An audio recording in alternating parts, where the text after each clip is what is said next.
Rated T for Teen.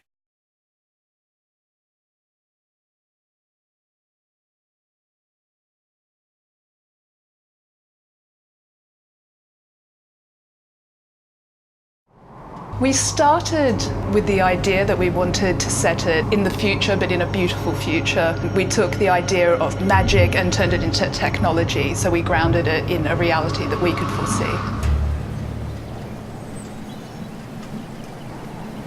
Enslaved's world is a world that, on one hand, is incredibly ugly. It's destroyed, it's full of old relics. It's kind of post-apocalyptic. Nature has retaken the planet, so where there was man-made structures, buildings, roads, cities, nature has now overcome. What would it take for the world to end and become like that? So we did a timeline from now to about 150, 200 years and marked the different events that would need to happen to get to that point. You know, it's after the machine wars have happened, it's after swine flu has killed us all, it's after all commerce has collapsed, and people have effectively become irrelevant. But on the other hand, it's also a place that's incredibly beautiful to look at.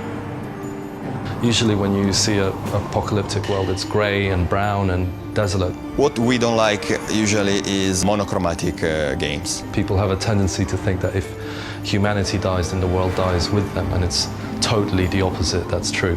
When we're off the face of the earth, nature just reclaims everything.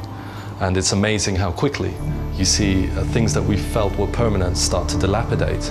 We much prefer to, through colors, show emotion, show a colorful environment, epic views. Larger than life, you know, everything's richer than you imagine. You know, if we're going to add atmospherics or lens flares to the game, or fog, or transmit kind of lighting through leaves and through skin, let's look at how we can actually do that physically correct, and then let's ramp that up, because that's the style we're trying to go for. You know, it's believable, but it's richer and larger than life.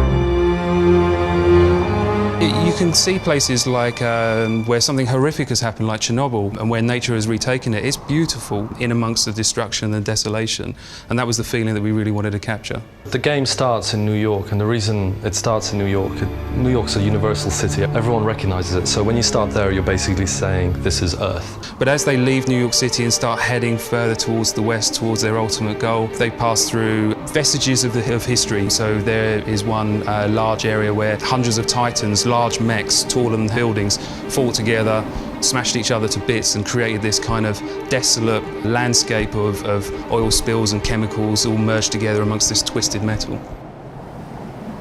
When you go through later levels, you know, things start to get even more kind of grander and a bit more fantasy. It'll at least be remembered when you play it. Like, there'll be imagery, there'll be sounds, there'll be an experience about it that then becomes part of you. That's how you kind of immortalize your games. And that's what we're trying to achieve. Make a game that we would want to watch, play, touch, hear, see.